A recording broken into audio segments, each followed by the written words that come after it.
Welcome to Farmers Breakfast Show right here from County 034. Why do I start my show like that all the time? Welcome to a Farmers Breakfast Show.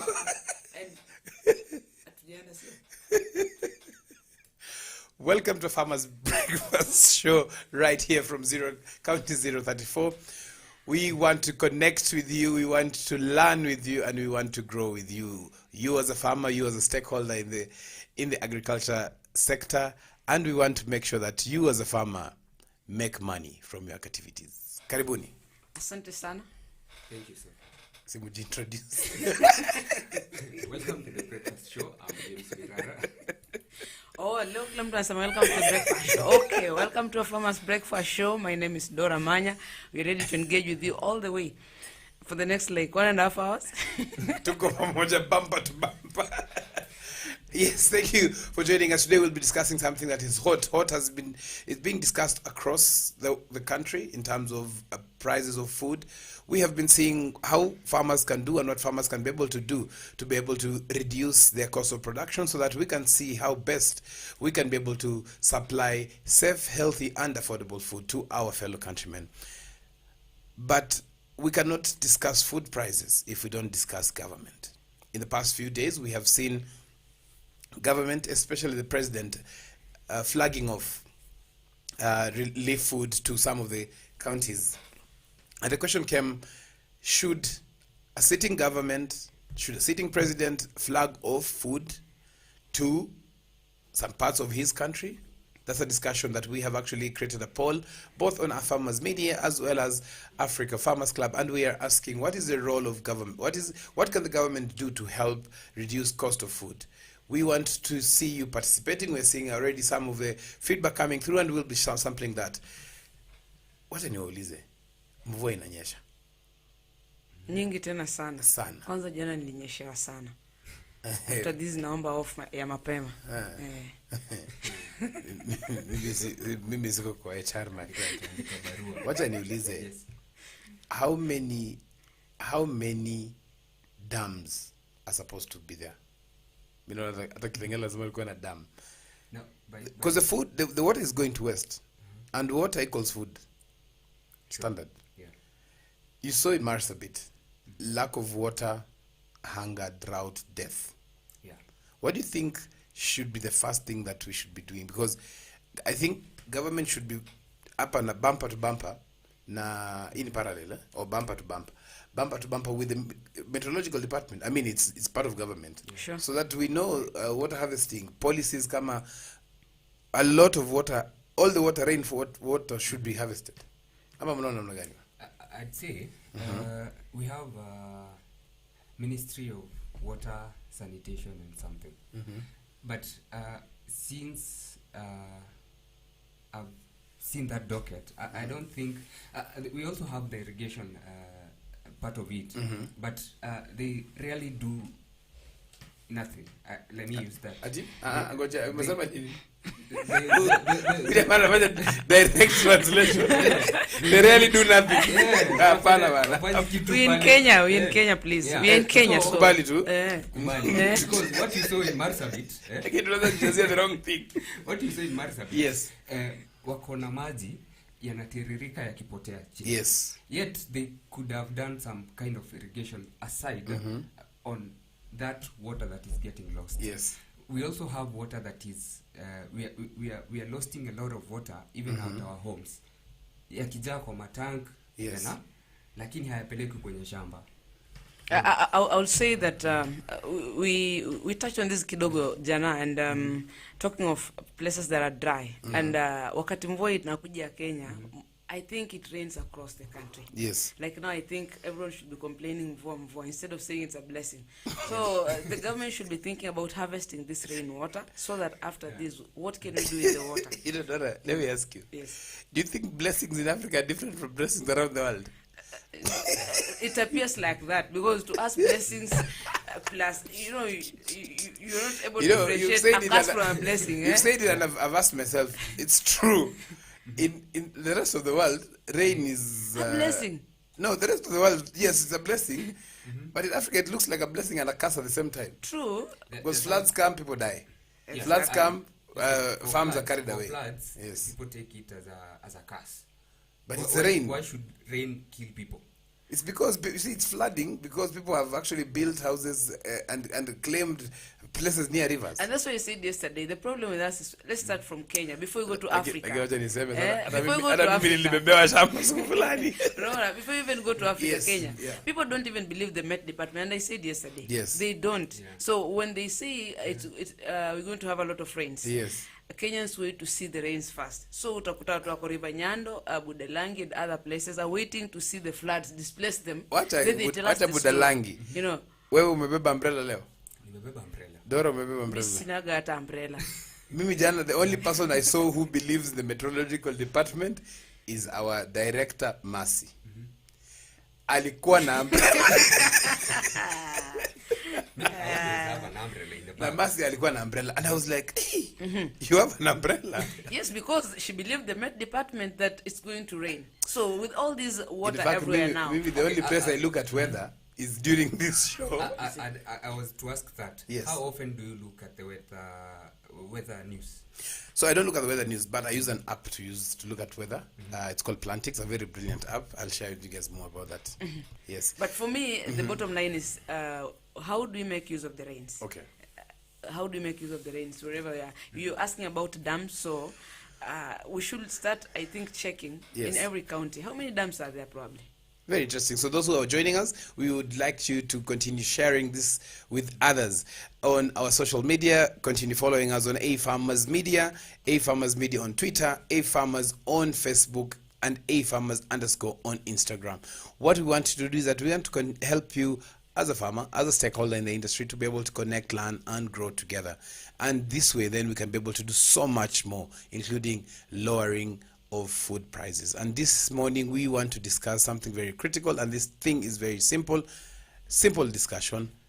What can government do to reduce, for us to stop seeing relief aid, to stop seeing our fellow countrymen prices of food, exorbitant prices of food? You know, farmers actually selling cabbages at 30 shillings, but you find cabbage is 80 shillings. Can that 50 shillings, instead of going to somebody like just a broker, can it go to something else? You know, and that way then we can be able to see how best we can be able to cope with the challenges of these last days. You know, the Holy Book says last days.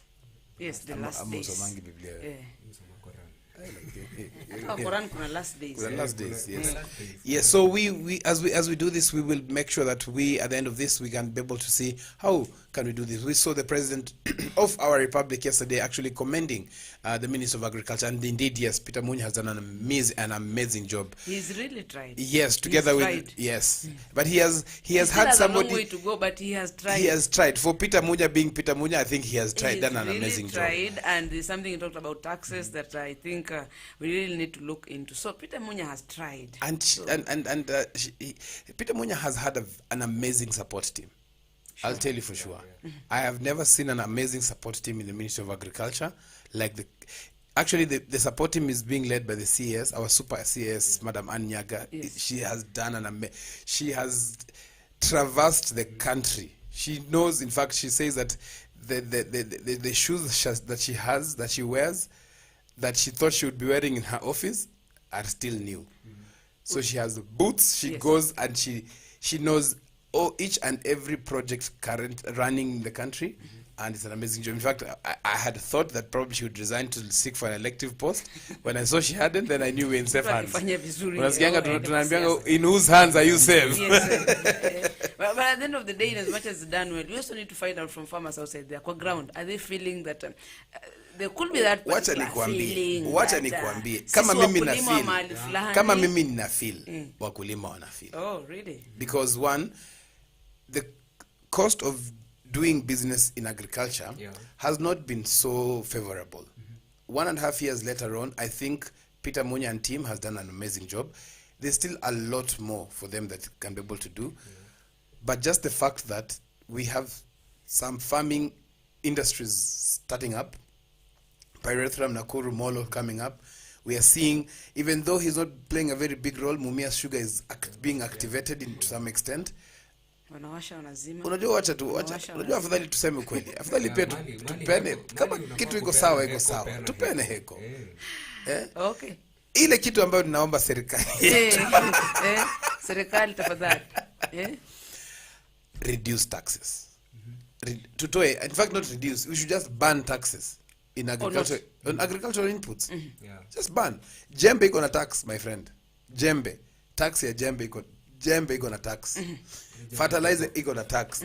Dawa kama mega kelpin nasaidia wakulima iko na tax. So you say kwamba if they remove taxes from farm inputs, you're good to go. The farmers are safe. No, we have started that somewhere. You know, when you remove taxes, what it means is that money that farmers could have spent on tax, because that tax is not going to the companies, it's being extended to farmers. So the costs that the companies have is still there. Ushasikia kampuni gani ya agriculture inputs imefungwa? Sijasikia. Hata agrovet tu kufungwa si rahisi. Ni ngumu sana. Unless anafunga yani ile kufunga ku renovate kwa kubwa zaidi. Yes. Yeah, so those are some of the things that I'd like us just to dive in deeper. We had hoped to get somebody from government to actually tell us this, but unfortunately we'll not have them today. But this discussion, I think we have to keep on thinking and discussing it. We will not end it today. We have just started it. Yes. We have to dig in deeper. We will talk about some products that have taxes, and we'll just see the comparison of the taxes 3 years ago and now. Yeah. For me, I think I agree with the issue of taxes. Yes. More especially because when we started the whole issue of lowering food prices, one of the things that came out was that farming inputs are very expensive. Yes. So therefore, removing tax will really go a long way to help Yes. farmers. Then I think the government, tutapigia serikali makofi. In fact, hiyo ndio hashtag na ningependa to run now for all the farmers. Remove taxes in farm inputs. Because that's the beginning of everything. Mahindi haitakuwa 150 shillings kama taxes ziko high. I saw a clip. I think you saw it. It was from Meru. A woman saying they planted their crops, or rather their potatoes, Yes. without fertilizers, and they're expecting that fertilizer to get to market, and when it gets to the market, now that's when the cry comes. Wanasema sasa sisi watoto wetu tunawasomesha na food ambayo tunatoa kwa shamba, ikifika hapa chakula ambayo tunafaa kuuza 1,000 tunauza 100. Okay. So it's the high taxation that is making farmers suffer in a way that even they are crying now to the individuals themselves, not Yes. the government. Wanaliliana wenyewe. The ones who selling those inputs now. But again, let me just ask, with the current political environment in the country, Yes. are we likely to see the government implement this? However much you try to run the hashtag remove taxes from farm inputs. Kama unaomba kura, si hapo wakulima ndio wenye kura zaidi. So yule kiongozi ambaye anataka kura zaidi should now start running with that hashtag. Yes. Tunataka Simple. waondoe ushuru. In fact, atuonyeshe. Ara si kutuonyesha. Unajua tunapanga You see, angalau mtu I can tell you something, and then after some times I'm in the office, that thing it's forgotten. We should be credible enough. Yes.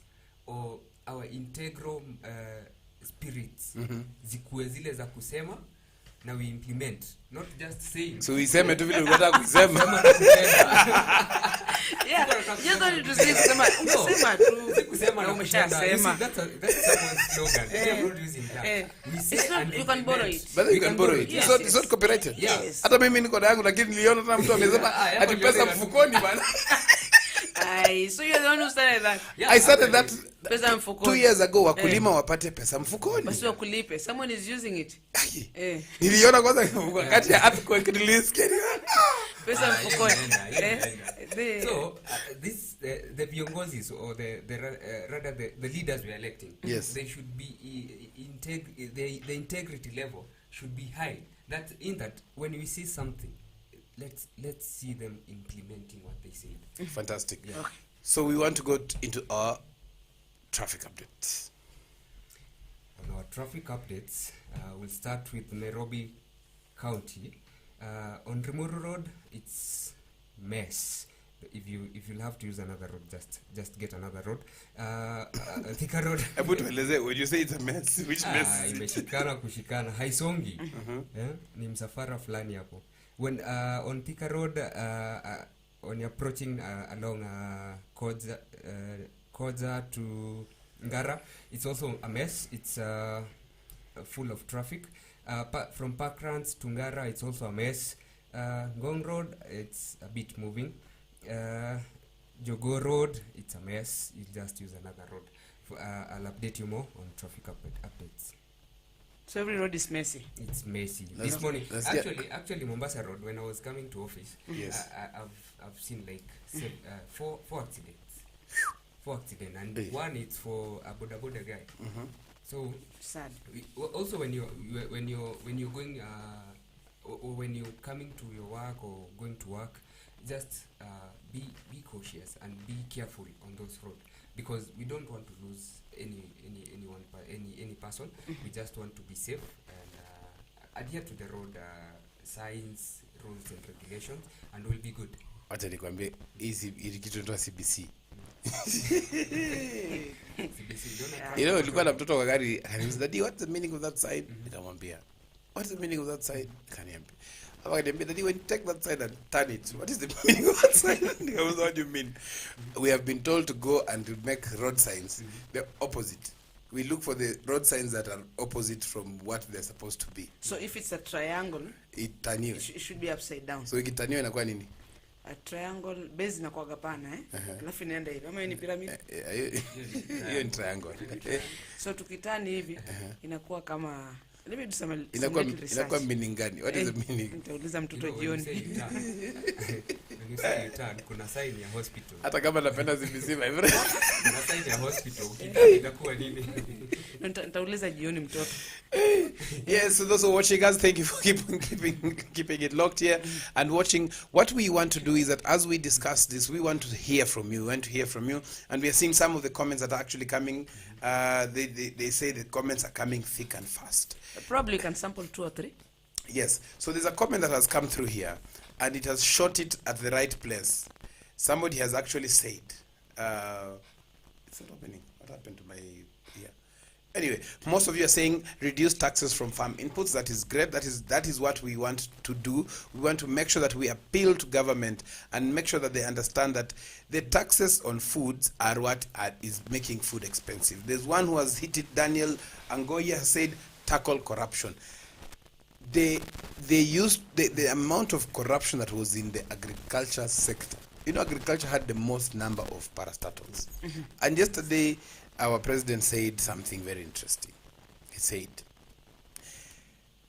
if money from agriculture projects is being diverted, how can our farmers grow food? That means he knows it's being diverted. No. It's very true. Yes, It's very yes, true. yes. Because it is a fact. Yeah. If money for dams was supposed to be there, and those dams are not there, it means that that money has gone in someone's pocket. Unless that money, they said, instead of dams, we bought fertilizer. And when you talk about someone's pocket, let me just give you a quote from Speaker of the National Assembly, Justin Turi, who said yesterday that Kenya has become a cartel economy, and cartels are licensed to exclusively import all the fertilizer, food, and farm inputs. Then he goes on to say the Kenyan farmer is neglected intentionally so that the profiteers can make their kill while Kenyans languish in poverty and hopelessness. End of quote. Lakini vile kitu ninauliza, because you know we don't want to be political, yes. But where are these people? Why don't they protest? Why can't he have a hashtag, that hashtag? No, that's where the problem is. They come with statements. These are heavy statements, right? But you see, he's When also you say vying. That's a it has campaign become a strategy. it's a cartel economy. It's a campaign it's corruption strategy. you're talking about. This is the Speaker of the National Assembly, Yes. an arm of government. Who wants to become president of Kenya? So he's telling us where the problem is. You Yes. I'm actually responding to that message Yes. that we tackle corruption. Yes. And when he says Kenya is a cartel economy, we're talking about corruption there. People putting money into their pockets. So who is going to save the Kenyan farmer when he says that the farmer is neglected intentionally? So they know. Therefore, if they know, let them help the farmers. That's why I've said we need to have integrity. These guys, they are coming to us. Mimi naona hata mambo integrity tutupe nje ya dirisha. Sasa tufanye nini? Punishment. Sasa punishment. How many people will be punished and they're not genuine. Kama mtu amepatikana kwa corruption, mimi naongelea juu ya wakulima, mambo ya health sitaguza sababu sijui. Kama mtu amepatikana kwa corruption ya kuswindle agriculture products, nyoa. Kama mtu amekuwa MCA ama MP ama whatever and they have not helped farmers, they have not run any agriculture project, nyoa. But who keeps check on this? You as a I farmer, think, who you see, the keeps thing is this, and that's something that I always say, that we as farmer cannot say that our work is to produce. You are producing and giving someone money to go and loot, because that's the taxes that you're paying. When you If say- there's a when you say company that has promotion- not reduced prices of inputs, don't buy from those companies. Simple. So how does a farmer know that? Sisemi resist. I understand. How does a farmer know that this particular company has not reduced the taxes? For if actually we've come to a place of saying let taxes be reduced You from see- all this particular. You see, there are things that inputs. you How can do do. they know? There are things that you can do. We have distribution channels among organizations, manufacturers, and all that. If you reduce if you reduce the distribution channels so that your products reach farmers faster, Yeah. these cartels are the distributors of these farm inputs. You only cartel.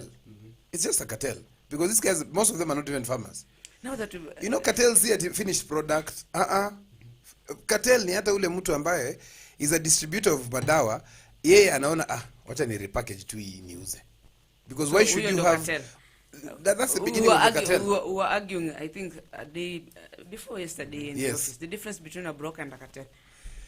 A broker is just a representation of a cartel.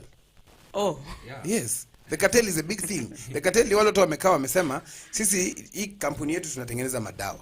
Lakini sisi vile hatutaki kuguzana na wakulima, tunataka kuweka main distributor, smaller distributor, then distributor, then retailer, then farmer. Hao watu wananyoa shilingi 100, 200, 300. Hiyo shilingi 600 hapo katikati itasaidia mkulima. Let us be honest. Unajua okay. hatuwezi ficha hii vitu sana. We have to face the facts. So first we said we remove taxes from farm inputs, then we deal with corruption. Corruption, ugonjwa wenye You yani. see, corruption, let me tell you, Yes. corruption is not corruption. Corruption is something that we have accepted that it is there.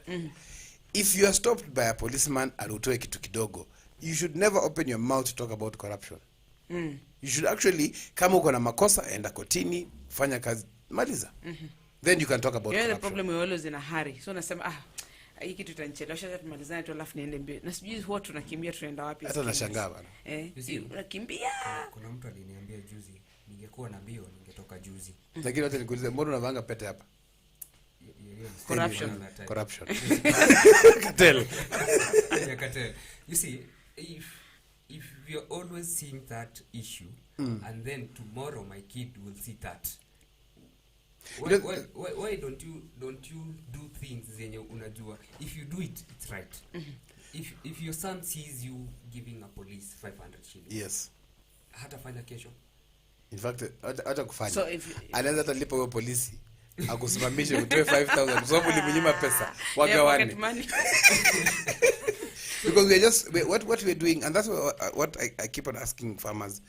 We need to stand out, Yeah. but we need to stand out knowing what are we standing out. Let's stop talking only of kuna broker, price of food imepanda, inputs. What are we also doing? We are still going to buy the same fertilizer. We are not looking for alternatives, and that's one of the things that we'll talk about Mega KLP. What are some of these alternatives that are already there that we should be able to embrace and make sure that if this fertilizer company has decided that they cannot reduce the prices, which, by the way, let me tell you, the price of fertilizer is not going down because Russia is at war. Russia has actually said, we're not distributing, Yeah. you know? But first of all, before we go even to saying this company has done this, it's on the lower prices, we should first educate the farmer and tell them this is what is going on, this is what is happening. Yes. We have this company selling this fertilizer at this price. We have this other one that's have. You see, Maybe I have a burning point, but like, I'll give it later on. Let us go What for the a break. government should be able to do. Wacha tu kidogo. Nilikwambiaje? Atatoa. I have a wait. So, no, kuna story ulikuwa tupe kuhusu Mega KLP. muhimu Hii Mega sana. KLP ni kitu maajabu. Yes. wacha mimi niwaambie ukweli. Hii sasa wacha sipigi debe, hata mambo ya kupiga debe nimewachana. Mega kelp is a wonder product. Yes. One, because Let what me remove this so that you don't confuse this and that one. Yes. This is what you're talking about, right? unaweza ichukua alafu fikiri hiyo nilikunywa. This is what you're talking about. Yes. Mega kelp. So mega kelp is a very interesting product. You know, unajua pia unakuwa na stress wakati fulani. Yeah. You as a human being, sometimes you get stressed. You get stressed and overwhelmed. One, everything can be very right. Sure. You know, labda umepata mshahara, umepata project, umeitiwa kidogo, as long as you're not an entrepreneur, umeletewa pesa kidogo, you get stressed because you're wondering, who knows, I have money, you know, things like that. So things are okay, but now you get pressure. You need something to cool you down. So nasikia mtu anasema nimeenda ku distress sometimes. Sometimes you are facing challenges, and you also, as you face these challenges, you're wondering, you get stressed. The same with plants. Okay. Sometimes it might be too much heat, the plant gets stressed. So stress ya binadamu pekee. Hapana. Yes. Hapana. Plants In get fact, mimea stressed. get the worst stress. That's why sometimes you find a crop that was looking good today, same day too, imeanza kukauka namna hii. When it's raining too much like now, the roots become cold, the plant gets stressed because it cannot process food faster. Yeah. Okay? So there's a way of handling that stress. That is mega kelp. So what mega kelp does is that, you know, we have erratic weather patterns. You know, like yesterday it was very hot during the day, and then all of a sudden too much rain. Yeah. The plant does not prepare itself for that. So the only way you can be able to do that is be able to use mega kelp, you as a farmer. And what it does, the most important thing is that it improves fruit set. So you can use mega kelp at any given, at least a week, 2 weeks after transplanting or germination, you can be able to use this. It improves crop resilience to stress. Wow. I think I love the point. Stress is bad. Stress. Kama uko na stress, Mega mimea yako iko na stress, si mutu. Mmea. Kama mimea yako iko na stress, mega kelp. Yes, from Omnia East Africa. And we have been told that there's a number that you can actually call to be able to do this. Tutawaambia baada, after the break. This is a Farmer's Breakfast Show.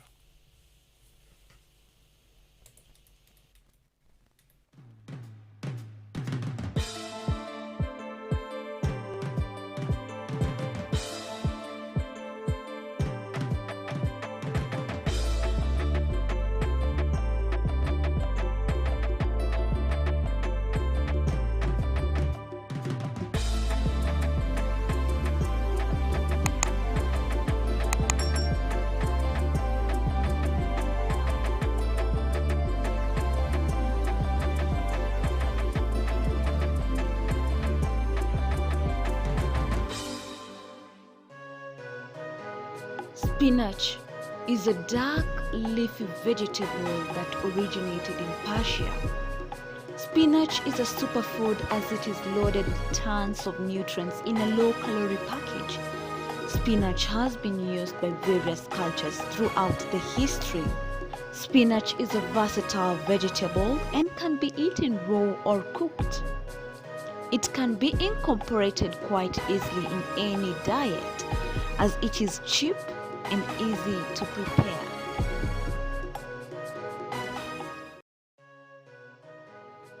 Eggplant is an elongated shaped and dark purple fruit, and its leaves are large, ovate and slightly lobed. Eggplant is a perennial crop but grown commercially as annual. Eggplant grows best in well-drained sandy loam or loam soil. The soil pH should be between 5.8 and 6.5 for best growth. Eggplant requires a regular watering and steadily warm growing conditions.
Welcome back to a Farmer's Breakfast Show right here from a Farmer's Media, where we connect, learn and grow together. And as we grow together, hata kama hashtag yangu imechukuliwa, we want to make sure that you as a farmer gets money in your pocket, yani pesa mfukoni. Yes. Usiogope kutumia. Usiogope kutumia. But kabla uende kwa kazi yako sana, before you get into your activities of the day, ask yourself, how safe are you? Not politically. How safe are you health-wise? We know that a healthy farmer is a healthy nation, because that's the only way you can be able to go to your activities. And one of the things that we are actually urging you as farmers, is to make sure that follow the guidelines of the government. Yes, make sure that you always have a mask. You have sanitized. I don't know, sanitize. Make sure you sanitize. But most importantly, we have to help build our own immunity. And the only way we can be able to do this is by taking the COVID vaccine. The COVID vaccine, it is the vaccine that helps us rebuild our immunity. But it also helps us prevent the overreaction. You know overreaction? Yes. Of how the COVID virus can be able to hit you. There have been so many myths. One of the ones that I want to touch on is that since you already have got COVID, you don't need the vaccine. No.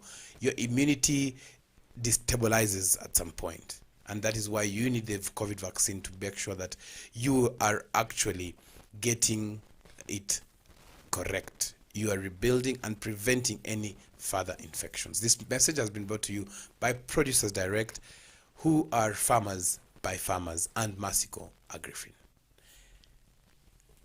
Ulikuwa unaniambia kama umevaccine kweli? Umevaccinatiwa? Sambamba. Dora. Yes, in fact, unataka kujua paka vaccine. Mimi ni wa J&J. Kabisa. So nilikuwa si J&J, hawa ni waoga kama mimi. Nataka chanjo moja. Yangu ilikuwa tu just one. Vile nilienda kupigwa chanjo ilikuwa natetemeka. Hata mimi nilichanjwa, so nangoje tu ile ya kuboost kidogo. So yes, safe, kind of safe, but we still not out of getting our masks. Yes. Yes, so what you do is that as we are following us, remember to keep on following us and sharing this discussion in our social media handles. Continue. This is A Farmers on Instagram, A Farmers with a Z _ on Instagram, A Farmers Media on Twitter, A Farmers Media on Facebook, and A Farmers Media in all our social media handles. Something that we're discussing today that is touching on food is that we cannot be able to talk about food prices, food farmers, if we don't talk about government. And one of the things that we have asked in our poll today is, what can governments do to be able to help reduce the price of food? We have had so many responses. One of the ones that really stands out is remove taxes on farm inputs. In fact, that stands out more than stop importation of food. You see, like that,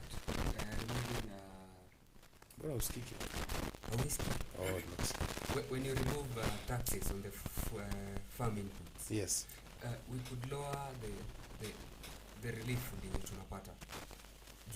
Ulianza na kusema our president flagged off the relief food. Yes. And I saw someone tweeted back to them. Yes. It's good they have done that, but yes, it's not comfortable for them to do flagging off during the day. Actually, like they say, they could do it at night. Hey, why at night? I actually concur with him. Why at night? Ndio afike Isiolo asubuhi. Why? Fiche. Kwa nini waibe pesa ya wakulima? Ya Kimwarera. Pesa ya damu ya nini, it could have helped. Kwa nini wapeane chakula na waflago mchana? No, hapo kwa mchana ama usiku to me is not a problem. My question the issue is, in fact there's a point that actually yes, itafika ama haitafika. Ni chakula kwanza inaflagiwa off. The guy Nataka kujua kama there is a very interesting point that came through. Relief food to your own citizens is nothing to flag off. Actually, it is the failure of economic policy at the highest level. So the failure of government. Yes. Because there are farmers who have extra food, government should buy from them and supply to this other side, or just bring the military trucks in the farms, badala ya kupoteza chakula tunanunua tunapeleka huko. That is what we did, so and took food to mass for the government to flag off relief food. Mm. Oh. What efforts are being Serikali done? isiposaidia pia mnasema the No, government hapana, is not. hapana bana, Dora. Yes. Dora ni kama anapigia debe. How many farmers are throwing away their food that could have helped people when you are Yes. So instead of flagging off the relief food, what should the government then do? Buy from farmers at Yes. lower prices. Okay. Cut the cartels. Let me tell you, the moment the moment the government buys from farmers directly, Yeah. what is going to happen is that even government can now say, you as a farmer, this is the standard with which you should produce. We have reduced taxes. Any extra food that you have, we will buy to distribute to our fellow countrymen. Okay. So the government should buy food direct from the farmers. Yes. Do you Waende know that na a piece of malori kwa cabbage, shamba. a piece of cabbage is 50 shillings? In Garissa, sometimes that cabbage is 200 shillings. Sure. Even more. Sure. Hiyo pesa, imagine mtu analipa 150 shillings extra na bado amelipia tax. We are not serious as a country. So for us to ensure that the farmer is safe, the food prices have come down, Yes. the government goes to the farmers directly. Yes. Waeke watu kwa malori waende kwa shamba. Ndio. Siweke watu. You know, there's some time back, I'm not saying he's the best at doing this, but there's one of our neighboring countries, matatu zilikuwa na strike. Chama akasema sawa basi. Akatoa military buses za nini zikapeleka watu Peleka nyumbani. watu kazini. Hai matatu walikuwa na watu moja moja na irudi kwa Wanaanza barabara. kurudi nyumbani. Okay. So I think we have the capacity to be able to do so much. And this relief food is actually being distributed. Where has this relief food come from? And yet farmers are throwing food. Cartel, my friend. So inaweza kuwa imekuwa imported? Not Do we Period. look at importation of food? Yes, to some extent. So the government can leave farmers with their food hata ingine inaharibika. Lakini but hiyo import statement, food- hiyo unataka kutufunga? No.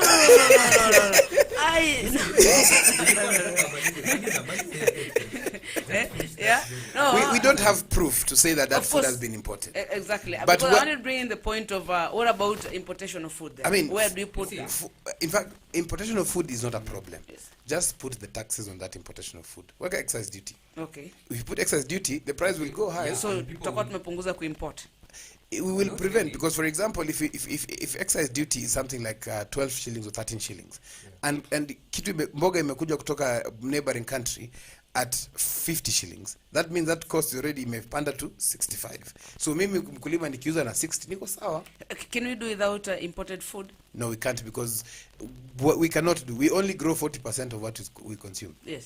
We only grow 40%, and of that 40%, 10% goes to waste. So for the prices to come down, Yes. we reduce. You said probably. It is not the a number one. of foods. It is not tumefanya leo price imeshuka. Ndiyo. Number one, control post production. Wale millers and all those things, all those guys, make sure that costs are a bit low.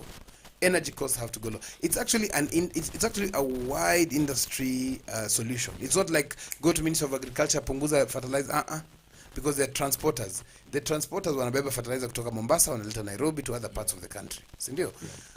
Urge them to be able to make sure that you reduce bei of petrol. Yeah. Bei ya diesel punguza. With the moment you start reducing that, the ripple effect, everybody feels that ripple effect. You know, the other thing is that when it comes to importing of food, no problem. Just import the food. Let people import the food, but put taxes so that the Kenyan farmers can be able to not feel the pain.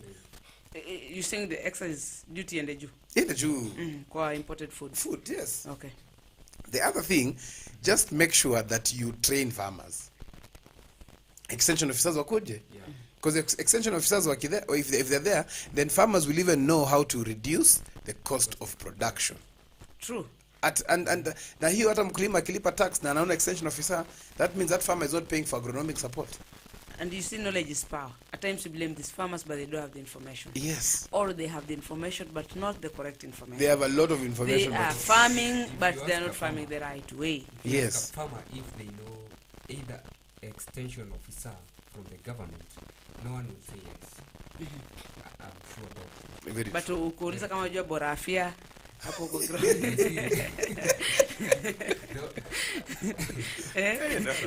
Hiyo najua sio. You know, Yeah, so let us know what you're thinking about. Yeah. Let us know. We'll just sample some of the other questions that have actually come. Some other of the points. One is cheap imports. Yes, definitely we have to get rid of these cheap imports. There's another very long comment that we'd like to share by Alvin Agoro, who says, tackle the issue of middlemen. The same thing we've been discussing, you know. This is the main factor of exorbitant prices. By connecting farmers directly to their customer, prices will come down and reduce prices of animal feeds, fertilizer, avail technology support that will definitely reduce the cost of production. Brilliant comment there by Alvin Agoro. And you see, this guy has actually touched on everything in one sentence. Yes. Punguza bei ya fertilizer, animal feeds prices is extremely high. Do you know how much a bale of hay is in Marsabit? It is 650 shillings. Okay. And hiyo bale natoka wapi? Pale Timau. Yeah. You know, and a bale of hay in Kitengela is 250 shillings. Iko kasoro bana, my friend. There's a problem somewhere. It's one country, but This if taxes are reduced, you know, let me tell you, when I harvest my onions from Kajiado, from Namanga, Yes. I pay my cess in Kajiado, I pay cess in Athi River, I pay cess in Nairobi to get to Marikiti. Ikifika Marikiti kuna parking, kuna tax ya, kuna pesa ya kuleta mzigo hapa. So lazima uongeze bei ya onions. Do you know how much onions neti moja inalipishwa kwa cess? 20 shillings. So nikiwa na neti 100, shilingi 2000 nimetoa. Before you get to the market. Hata ujui kama utauza. Why can't government say for, because I don't think we had this issue of sales and stuff. This is a farmer sees it as a burden to him, because I can ask you a question now. If you're not paying that, would you feel the pain of taking your produce from Namanga to Kiambu? I can't. But you see, why should I take my produce to Kiambu? You know, let me tell you something very critical. How many people are in Kitengela? Yeah, I was to ask if you're selling your You get the produce to scenario? Kitengela. Yes, I don't need to go all the way to Kiambu. Yeah. Yes. I just need to make sure that I can be able to grow food with the and sell within Yeah. Kitengela.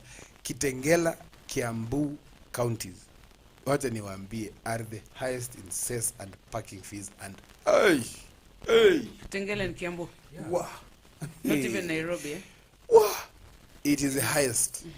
You know, we saw farmers selling their wares out of their booths during Yeah. COVID. Yeah. Do you know each car was paying 100 shillings to park there? Paying to the county government. Along the road. And yet the county government has not dedicated more than 5% of its revenue to To The agriculture, agriculture. to farmers. Yes. Sure. And that's why I think at times I sit down and concur with you and say, whoever thought of devolving agriculture should have thought twice. I think the idea behind it was we need to good. sanitize their minds. The idea behind it was good. one But industry I think that- probably the people who are supposed to do that. But you see, the idea You is know, nice. It was yes. fantastic. And actually having talked to people in government, it was very brilliant, because they wanted to know this county government will take care of its own agriculture activity and all that. But it should have been done in a transitional way, that there are people from national government being seconded By the to county governments Yes. for implementation of some government policies. Yeah. Because we have very brilliant projects like KSAP and all that being run by national government. But you find that there is no buy-in by county governments into those projects. Okay. You know, because what like Madam CS Anyaga says, that yes, we as government can bring something to you. But you as farmers, if you're not organized by your county governments, if you don't come to support this, we are afraid we cannot leave you this product, just it will go to waste. Umejengewa dam, tunaona pesa ya dam inakulwa. You know, it's for me, I don't even understand how somebody can stand and campaign, and yet the bare minimums, food, health, accommodation, is not being taken care of. True. It is for me, it is Food, Anyway. food first. Food first. food first. So there's another comment here that says taxes are good for development of the country, but corruption has killed Kenyans. Corruption. Oh, jamaa corruption, amegonga vizuri corruption. kabisa. Corruption. You can corruption, tax us corruption. fine. Yes. No problem, just tax us. No, we don't have a problem Yeah. with taxes. but Tengeneza barabara, yeah, make sure that the markets are working. How many markets did we see as we go to Marsabit that were constructed, but nobody was in those markets? Actually, they are just lying there, or they are just there, but they are not in use. Yes. You see, but farmers are selling their produce or their products outside the build market. Which they Yes, can I've use. seen You see, several markets. Yes. Fantastic buildings. Yes. Lakini ziko tu. Hazina But watu. mkulima wako hapa kando ya barabara Yes. still struggling to get space, you know. But you see, and, it's because you really- construction of that market is not a need. It is a want, because kuna mtu anapewa project ya kujenga. Oh. Brick and mortar. Mtu anapewa that supply simiti, supply jenga hii. You know, it's not been customized. Farmers have not been asked, do you need to take your produce to the market? Because who is being built these markets for? Is it farmers or brokers? For the farmers. No wonder most farmers nowadays prefer you get your pickup, put your produce, Yes. go stand no, somewhere, if- and if then you take this further, I'd say, why haven't they built a market in Marikiti? But it's there. It's there, but is it in use? Actually, people actually park the cars outside the market. Is it that they don't like the design of how the I mean the No, market the has been market, built? I think the Is market it is that run it's like a small? Let me I tell mean, you. The market what is is run. it about You see, this? what I've are seen you- several, I don't want to mention. What are you They doing? are You're there, saying that but Wacha niwaambie kuna cartel. Cartels are even dictating what seed variety farmers should plant. that's how cartels Because- ni ya Wacha kina niwaambie nani. story. Nilikuwa nimepanda nyanya wakati fulani. Nikapeleka pale Gikomba at 3 in the morning. So when I was in Gikomba at 3 in the morning, I was called by some guys. Hey, by the way, there are some guys who want to see you. They want to buy tomatoes. So I went into a small room. Walikuwa nakunywa kamkahawa kidogo hapo. You know, in the street it's still very dark, huh? And they told me, hey, kijana kaa hapo. I was young. That time I was young like you. And they told me, hey, kunywa chai. I was like, parata niko na haraka naenda kazini. You know, those days I used to farm there. I used to drop to the market at 3, 4, then rush to the office. And so they told me, kijana, you know, the big guys, you know, somebody who's comfortable in their space is very comfortable. Yeah. Jamaa akakunywa chai akaniuliza, mbona unataka kutuharibia soko yetu? Hey! Sio ukashindwa how. Akaniuliza, what do you mean? Yes. So I asked them why. And they told me, you cannot come and sell to this market. This is our market. Lazima upitie. So nikamuuliza, oh, you work for Nairobi City Council? Akaniambia hapana, as we work for the other council. Yaani kuna city council na kuna ile council other. yao. Eh. Sasa nikaona unajua uko peke yako, watu wako wengi, saa 9 usiku, nikakuwa na uogo, lakini mwili haikuniuza. Nikasema hapana, siku anajua, in fact ni vizuri nimekutana na nyinyi. Nilikuwa nimewatafuta kwa muda mrefu sana, niko na nyanya nauza, naleta hapa nasumbuka. Sasa ile nimeleta sanduku kama 300 na kitu. Ninauza na pesa fulani. Ndio hii account number yangu. Nilikuwa nimejua imeharibika, imeanza nichome. Wakaniambia kijana kuna nguvu sana, nikamwambia hapana, nachelewa kazini. Na vile nimekutana na nyinyi wenye soko, nimewachia mali yangu. Na nikatoka. Really? And that's very many stories. There are people who have actually been killed. You take the market. Yeah, they don't joke. Yes, they don't joke. Oh. Fortunately, that time there was a scarcity of tomatoes. So mimi nikaenda kazini, na angalia simu after 1 hour. Hawapigi na. Kwani nyanyangu, the risk I took was a risk. At That's a 11:10, big risk. 11:10, these guys called me and told me tumeweka pesa fulani, tuko na pesa fulani, ukujie. Nikamwambia pale niko mbali. Wekeni kwa simu. Wekeni kwa Kwa siku account. wakati kwa account. Wakaniambia baada kama like 40 minutes wakaweka. Akaniambia like there was no mobile money. Ilibidi niende kwa ATM kucheck. Nilienda kwa ATM nikipapatika nikijua jamaa labda wameniwekea robo ya. Waliweka but not all. Yeah. Wakaniambia, nikawapiga nasema lakini amjeka yote. Wakaniambia hapana, hiyo nyingine tunataka ukujie tukuonyeshe kitu. Nasema hapana. Nikajiambia nikasema come what me. Sasa hiyo pesa nikatransfer haraka kwa account nyingine. Ndio wasijaribu kutoa. Wasifike waniambie transfer. Transfer back. Unajua ni uoga. Yes. When I reached there, they told me ile nguvu ile I showed them some courage. The tomatoes are good, but it's not a good variety for this period. Wakaniambia, in fact tumekununulia mbegu. Hiyo pesa ya juu ile tulibaki na tumeenda upande hii mbegu. 10 years later, these guys still call me and ask me, nani iko na nyanya, mkulima gani iko na nyanya. They told me when it is going to be hot, plant this variety. When it's going to be cold, plant this variety. Those are the guys who taught me how to farm. That's why I say brokers are our necessary evil. We need them. We just need to know how to deal with them. How to deal with them, yes. So we can't, it's very difficult to do without them. You know, the thing is, it's like There's South something African. they know that The you South don't African do model that. is very interesting. Yes. South African model, you take your produce to the market. You don't engage with customers, by the way, in South Africa. When you take your produce to the market, there is it is weighed. The municipal council actually take care properly, kabisa. They weigh, they store. So kuna grade 1, grade 2, grade 3. So it's like they do an auction. You see, like the tea and coffee auctions. Yeah.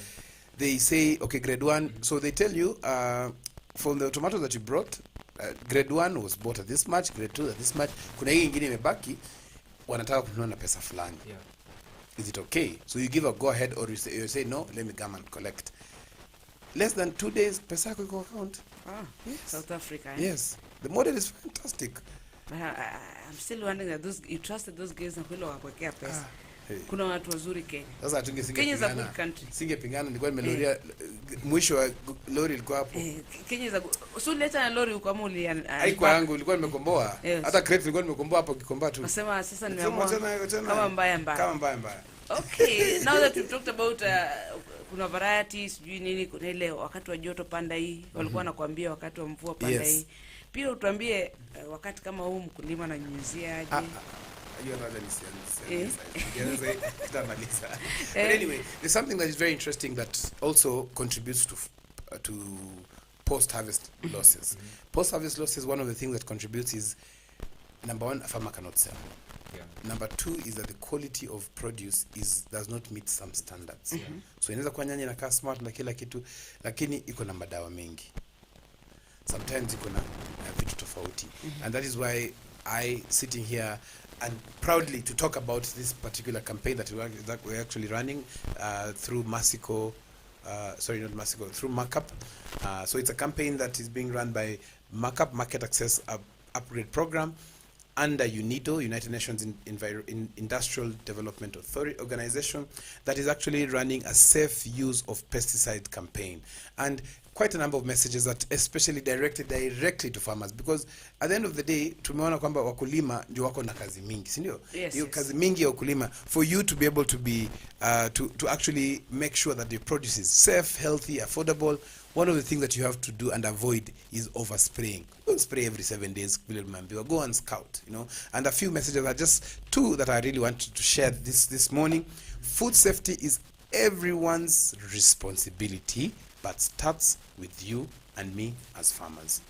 Always observe recommended dosage and pre-harvest intervals. You know, you're told spray after 7 days. Yes. Spray after 8 days. Yes. Just observe that. Just observe, just be safe. So hata wewe utakula hiyo chakula. Ama utauza nyanya wewe ununue mali nyingine. What if that other farmer has done that? Wagia kulima tuko na vituko. Something else that's very interesting is that proper use of pesticides increases yields and access to markets. Did you know that? Proper use of chemical pesticides increases yields. Because remember tumesema kwamba plants get stressed. Ukipiga dawa mingi you get stressed. Yeah. Ukipiga dawa mingi inakuwa stressed. Ukipiga dawa kulingana vile you cannot be healthy because you taking a lot of medicine. True. It is impossible, it is a lie. The right dosage. Yes. So integrate, something that Dora is very happy, and we will be talking about this. Integrate intercropping for reduced costs on pesticide to break the pest and disease cycles.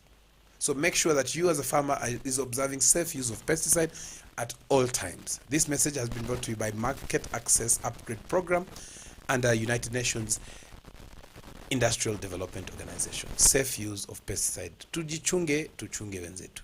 We will be going to a short break, and when we come back, Dora amesema kuna kitu anataka kutuelezea.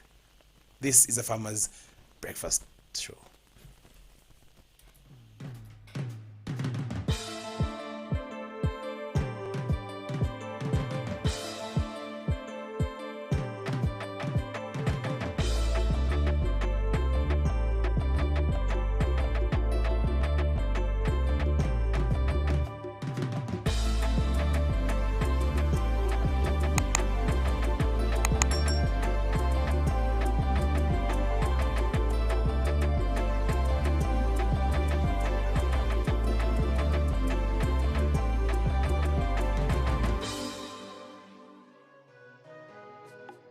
Amaranthus, or locally known as terere, is a highly nutritious vegetable that is cultivated and consumed as a leafy vegetable in many parts of the world. It's easy to grow, matures fast, as it takes an incredible shorter period than most traditional crops. There are many species of amaranthus, with some green and others red in color. When growing amaranthus, ensure the soil is well drained and rich in phosphorus, and most importantly, ensure the seeds are well distributed to achieve an even spread when establishing a grain amaranthus field. Amaranthus is especially loved for its tender leaves and for their healthy dose of ions, vitamins, and a range of minerals.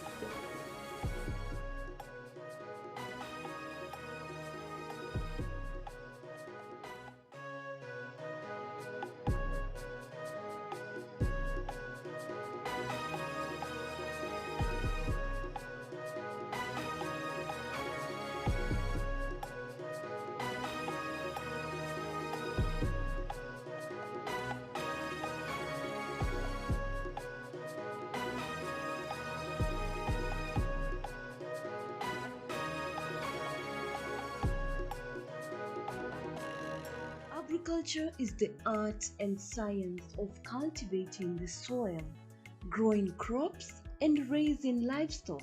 Agriculture provides most of the world's food and fabrics.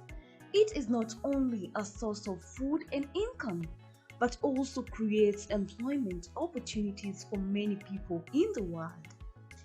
Over 1 billion people worldwide work in agriculture, generating 2.4 trillion for the global economy. The global impact of farming on the environment is revealed that 40% of the Earth's land is now given over to agriculture. Agricultural development is one of the most powerful tools to end extreme poverty, boost shared prosperity, and feed a projected 9.7 billion people by 2050. And we, the Our Farmers Media, roll the carpet for you as we welcome you to our thrilling farm visits to different farmers that educate and inspire you in different sectors in agriculture. Catch us also on our shows on all our social media platforms as we bring you educative and informative information that will help you learn and guide you on your agriculture journey to success. Our farmers attain knowledge and grow profits.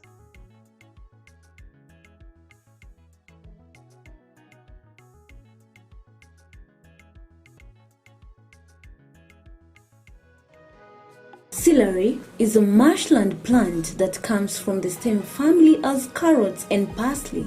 It has long, firm and pale green fibrous stalks and grows in bunches of approximately 8 to 10 centimeters. The stalks taper into leaves at the top. When planting celery, it's best to ensure that the soil is enriched with compost and with a soil pH of between 5.8 to 6.8. It is also important for celery to grow in moisture-retentive soil. Lastly but not the least, select a site that receives full and direct sunlight. Celery needs about 130 to 140 days to mature between seedling and harvest. Growing celery is generally considered to be an ultimate vegetable gardening challenge. It's easy to grow, but has very specific needs.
Welcome back once again to a farmer's mid-morning show in breakfast. Hey, welcome to farmer's breakfast show right here, bro. Hey, lakini kumbe tabia it takes 90 days, eh? Hey, 90 days for a habit to be a habit. This is your breakfast show right here from County 034 with your host Noah Nasiali Kadima and my nasikia kuna hosties amani or co-hosts. I'm James Mugara. I'm Dora Manya. And as we get into the, I think last session. Weather, yes, last session. Weather focus. Kabla tuambie a special appeal that we have for you. Yes, there are rains everywhere, I will say, in the country. What's important for us farmers is to know how to make use of the rains. We've been talking about this and we said, what can we do with the rains that are here? The rains are a blessing. They should not be a curse. So think of how you can harvest that water to be able to use it tomorrow. Yes. So today we're saying mvua ni nyingi, lakini please tutumie mvua vizuri. Nairobi still expect rains and sun intervals. I think a maximum of 27 temperatures. Looking at, let's jump to Marsabit. Yes. This Marsabit, something about Marsabit. Huko sun intervals. Marsabit sun intervals. Kama kawaida. Kama kawaida. Ile siku kutanyesha nitawaambia. You know, but Kakamega also sun intervals. Our neighboring county, Machakos, you expect rains and sun intervals, maximum of 27 degrees as well. Let's look at Kisii. Kisii pia sun intervals. You know, this is one of the counties I know. It rains. I've never seen Kisii dry, by the way. Kisii is evergreen, and those people know how to make use of their land. You know how? Au na watu ambao wanapanda hata kama napier grass ama mahindi mpaka kwa lami. I want you, when you're in Kisii, next time you're driving around Kisii.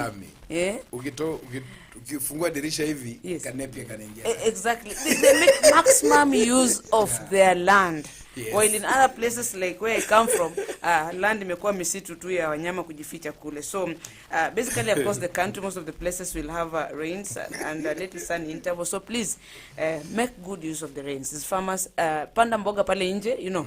Hata kama kwa Nairobi, kitchen garden, very important. So that you have some fresh mboga, you know, anytime. And that is the weather for today.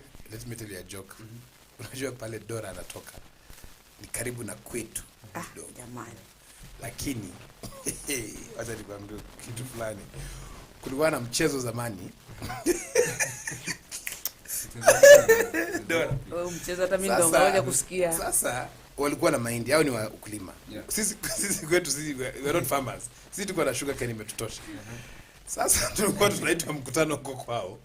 Tunaenda tunawapelekea wanyama. Alafu tuna exchange wanyama na chakula. Sasa tukishachukua chakula tumefika karibu na kwetu. Tulikuwa tuna make sure tunatoka huko jioni kitu kama saa 5 hivi ya usiku tunarudi kwetu. Tunatembea mguu. Wakati zamani ilikuwa mguu. Zamani them days. Sasa asubuhi wakiamka hao hawapati hiyo nyama. Bwana shaka ni nini shida gani? Kumbe tulikuwa tumewapelekea mbuzi, kumbe ni antelope. Yes. You see?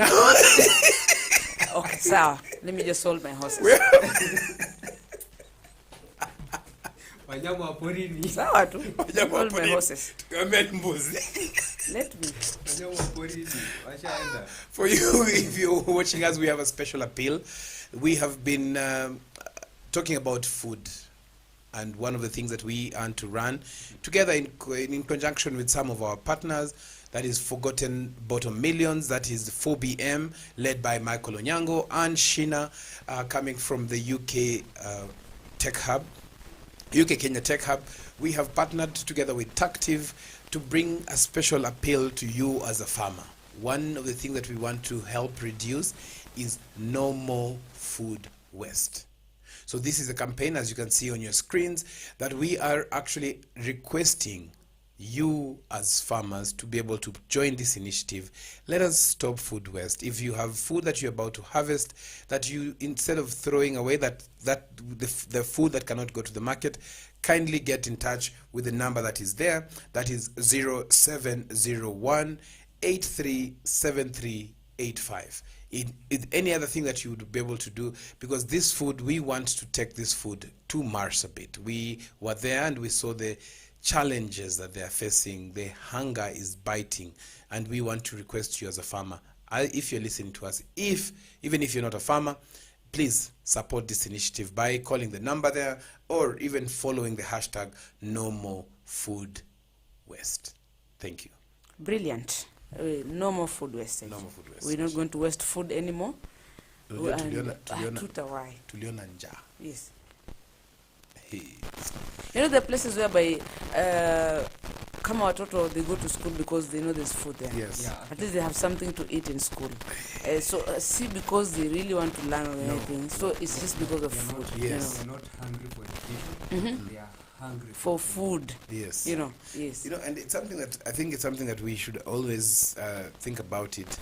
You know, sometimes you see a lot of food being thrown away, you know, and we don't know where to take this food. Or sometimes we don't even see. You know, there's this famous saying that, you know, you have to finish your food because someone else is going hungry. And people kept on asking themselves when they're young, okay, how is my not finishing food related to people going hungry? But you see, it's because people don't have food. People don't have hope. You know, let me tell you, Dora, the experience that we saw there was painful. Wazee wa kijiji ya Arapal, it's called Arapal in Marsabit County, they actually came, all of them, to sit and just think that there is somebody who has actually brought for them food. They did not believe that even the village elder shed tears. Wow. Hakuamini kwamba kuna watu ambao wanajali wenzao. That must have gone a long way. I think, let me put it this way, because what I saw, it's something that I'd say I would have cried. I saw something crying. I would say it's something that I could have cried. You see how you see a lot of money and you get shot. Those people saw a cabbage, not cabbages, A cabbage. And they were shedding tears. Yeah, You know, there's a time I went to look. not about a lot of food, but a cabbage, a single cabbage. Yes. And he was shedding tears. Even there was a lady there. He knelt. Amekuja na wheelbarrow akaniwa and said thank you. You see, it's something that you see it's a story, but for me I'm telling you, in a situation where we saw a community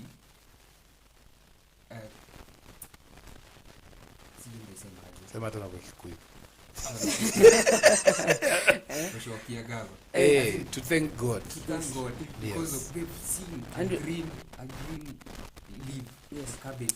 You see, sisi tunatupaga hiyo maganda ama unarushia Yes, mbuzi. these people Eh, are collecting yes. those leaves. There's a time I went to Lokichar in Turkana, and we had taken some food there. Yes. I am telling you, it's until you see you appreciate what you have. Yeah. You know, That's- so that's- and that's- you know, kids stopped going to school. At some point, it brought problems and chaos. Why? Wazee came and reprimanded us kwamba tumefanya watoto wao wameacha yani wametoka kwa boma wamehama kabisa because those kids had to move from home to stay Yes. with us in the camp that we were in for a whole week just to Yes. ensure that they have breakfast, they have lunch, Yes. and they have supper, and of course we had carried something for them including Yes. clothing. So let's appreciate what we have in terms Exactly, of food, but yes. also at the same time let us share what we have. It will go a long way. Exactly, I yes. think some of those features will be running them on our social media platforms. Yes, So yes. ensure that you keep following our Farmers Media on Facebook, Instagram, Twitter, YouTube. Subscribe and follow us. You'll be able to get these features of what exactly happened. Get a clear picture. Probably after getting the picture, you can also say, yeah, I am going to donate 10 cabbages from my farm. Yes. I'm going to donate beans. And let's just help those people who do not have food. Yes, and we will actually be having special features you mentioned by Brian Wender, who will be talking to us of the experience, the road to and from Marsabit, and especially with the what we are running, no more food waste, and especially food to Marsabit. We see that we can only wait for governments to do that, to change policies and all that, but we can also come out and actually be part of a change that actually is being brought. And again, thank you very much for continue working with us, and we are sure that we will do this and we'll continue making sure that we are not just farmers, but we are also providing solutions. Sure, and you've just reminded me, and we mentioned yesterday with Diane about an initiative by Kenyans. You remember a few years back, Kenyans for Kenyans for Kenya? Kenyans, yes. Yes, that shows that people care. You know, Yes. if we sit and wait for the government to do everything, we will just be there. Yes. So let us be part of this government. Actually, let's be part of the solutions. You know, complain kidogo, but can we offer solutions Exactly. as far as issues of food are concerned? Yes. I like how Kenyans are united. Yes. Kenyans take someone's burden as theirs. Yes. And that's when, if you see along the way, kuna mahali tulikwama. So the kijiji kakuja kuwasaidia. No, ilikuwa saa 8 usiku. Hata si kijiji. There's one guy who came, walienda akachukua jembe kwake. Ilikuwa jembe no. Talimbo na spade. And the guy sat there, waited for us to finish. He did not even ask for a shilling. He did not ask for even 1 shilling. I hope you say thank you. No, Yeah. Tulibidi to donate tumpatie cabbage. That's what I'm saying. Basically, you know, you see, the guy hata tulikwambia ukweli, hakuwa anajua embe ni nini.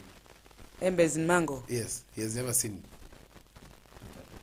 No, I understand. If I told you me, I'd never seen a watermelon. I thought it was a pumpkin. If So you're there and you want to... Unajua niliona watermelon jana nikakumbuka dola nikacheka. If you're there and you want to be part of the community that is helping out Yes. for Marsabit, join us, or Yes. rather reach out, and you for more details you'll be directed on how to help. Exactly, yes. You can actually even send in the comment section, just say that you'd like to be part of this. Yeah. And most importantly, we have given a number out there that we'll repeat again, 0701 837385, to be able to see how we can be able to bring this change and be part of this change. yes, and over and above, we've talked about what the government can do. We hope this goes a long way just to ensure Yes. that we have solutions as far as the cost of food is lowered. Yes. Just maybe a recap in a minute or so. Yes. Hapo kwa taxes, we said very important. Yes, you know what The we've actually taxes, asked and inputs. yes, and we've made sure that it's coming out very clear. Farmers are actually saying they can produce more, they can do everything, but if the taxes are high, there's nothing they can do. Yes, So tumesema kwa kweli kinaga ubaga. yes, was. Yes. Tupunguze taxes. Ama hata tuchukue hiyo taxes ya vitu ya chakula, agriculture inputs, let's throw it out of the window. Make sure farmers are producing more. Make sure that as farmers produce more, there's more food.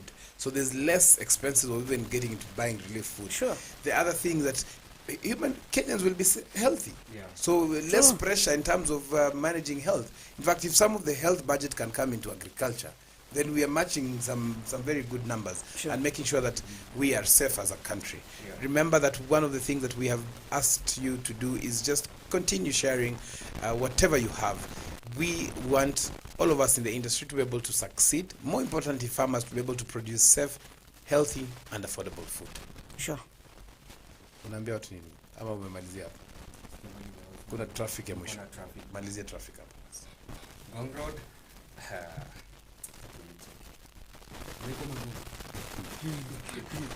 Hata Wamemaliza sitaki kutengeneza ama bado hiyo barabara? Bado? kwenda. Sema wamemaliza, lakini Naivasha Road pale it's a mess. Thika Road I'll still say it's mess also. Westlands, Nangari, it's also not okay. Lakini Jogoo so Road, tuambie it's not okay, what, why? it's full of traffic, Bumper to bumper. bumper to bumper. Ule bumper mtoto dhalini ya gari. Bumper to bumper. Also Limuru Road imeshikana kushikana. So just use another alternative. Kiambu Road from DCI to around Gar. Iko mbaya. Iko mbaya. The other option is pale kama uko kwenye traffic, don't worry, itafunguka. Yeah. Make sure you continue listening to us. We have something else very fresh coming in at 10 o'clock. Mid-morning show right here from Farmers. I want to ask you for your last words. Abu Shamalizia. My last words. Yeah. For today. The government just come up with policies that will cushion farmers from all these troubles. Yes. I think farmers are looking up to the government just to be able to offer solutions as far as all that we've talked about is concerned. So good policies put in place will go a long way to ensure that food sustainability and the cost of food, actually goes down. So serikali, kazi kwenu, come up with policies ambazo zitamtetea mkulima. And county governments as well. For me, I want to leave you with one statement. There is a more lethal virus, and it's called hunger. And it also has an effective vaccine called food. See you tomorrow, same time, right here on a Farmers Media Breakfast Show.